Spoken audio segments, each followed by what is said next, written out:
স্বপ্নবাচক ঘরে ঘরে গণগ্রামীণ বীমাকে সঙ্গে করে এই প্রতিপাদ্য ও গণগ্রামীণ বীমা অনুষ্ঠিত 2026। মোহাম্মদ মোসলেম উদ্দিন সিরাজির পাঠানো তথ্য ও চিত্রে দেখুন বিস্তারিত।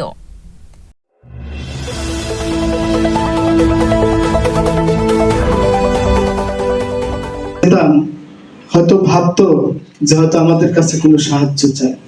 আমার সাথে অনেকেই ভালোভাবে কথা বলতো না।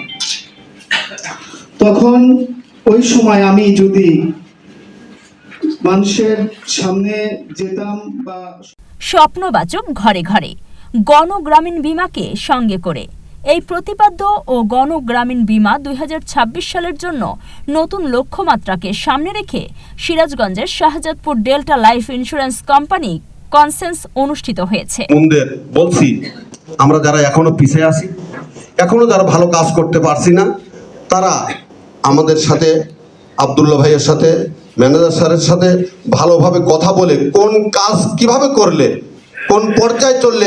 মঙ্গলবার 17 ফেব্রুয়ারি সকাল 10 ঘটিকায় Shahjadpur PPD convention centre hall রুমে আয়োজিত অনুষ্ঠানে Delta life insurance company Limited Shahjadpur শাখার সিনিয়র ম্যানেজার মোহাম্মদ আব্দুস সেলিমের সভাপতিত্বে প্রধান অতিথি হিসেবে বক্তব্য রেখেছিলেন Delta life insurance company limited গণগ্রামীণ বীমার ডিএমডি ও উন্নয়ন প্রধান মোহাম্মদ আনোয়ারুল হক। লোভ সামলাইতে পারলাম না যে এরকম ওপেন ঘোষণা, যে যদি খালি একটা সভা করে আসে যায়, যেই টার্গেট দেওয়া হবে সেই টার্গেটই করে দিবে, এই চান্স কি আর ছাড়া যায়? এবং সম্ভবত আজকের দিনটাই একটা সভা করার জন্য বিশেষ অতিথি হিসেবে বক্তব্য রেখেছিলেন Delta life insurance company limited CFO Bepari Mohaiminul Islam Milton. বিশেষ অতিথি হিসেবে বক্তব্য রেখেছিলেন বগুড়া জগ উন্নয়ন ব্যবস্থাপক মোহাম্মদ রেজাউল করিম রেজা। বিশেষ অতিথি হিসেবে বক্তব্য রেখেছিলেন বগুড়া জগ অপারেশন ম্যানেজার মোহাম্মদ নুরুল আফসার মানিক। এতে আরও বক্তব্য রেখেছিলেন শাখার সিনিয়র হিসাবরক্ষক কর্মকর্তা মোহাম্মদ আব্দুর রাজ্জাক। এই সময় ডেল্টা লাইফ ইন্স্যুরেন্স শাখার বিভিন্ন কর্মকর্তা, কর্মচারী, ফিল্ড কর্মকর্তা ও গ্রাহকগণ উপস্থিত ছিলেন। এতে শুভেচ্ছা বক্তব্য রেখেছিলেন মোহাম্মদ আবদুল্লাহ, মোহাম্মদ গাজীউর রহমান, খুরজেস্তুরা খানম, খলিলুর রহমান, মোহাম্মদ আব্দুল খালেক প্রমুখ। এ সময়ে প্রধান অতিথি তার বক্তব্যে বলেছেন, ডেল্টা লাইফ ইন্স্যুরেন্স বাংলাদেশে প্রথমবারের মতো মাইক্রো ইন্স্যুরেন্স স্কিম চালু করে ইতিহাস সৃষ্টি করেছে। তাদের গণগ্রামীণ বীমা কর্মসূচি দেশে বিদেশে প্রশংসিত হয়ে জীবন বীমা খাতে এক নতুন দিগন্ত উন্মোচন করেছে। একটা সুন্দর একটা মিটিং সভা হচ্ছে, উন্নয়ন সভা। এই জন্য সবাই একটু হাততালি দিয়ে থাকতে হবে। আসলে এই অভিনন্দন পাওয়ার একমাত্র যোগ্য যারা, তারা হলো আমার প্রাণপ্রিয় সহকর্মী সংগঠক সংগঠিকা ভাই ও বোনেরা।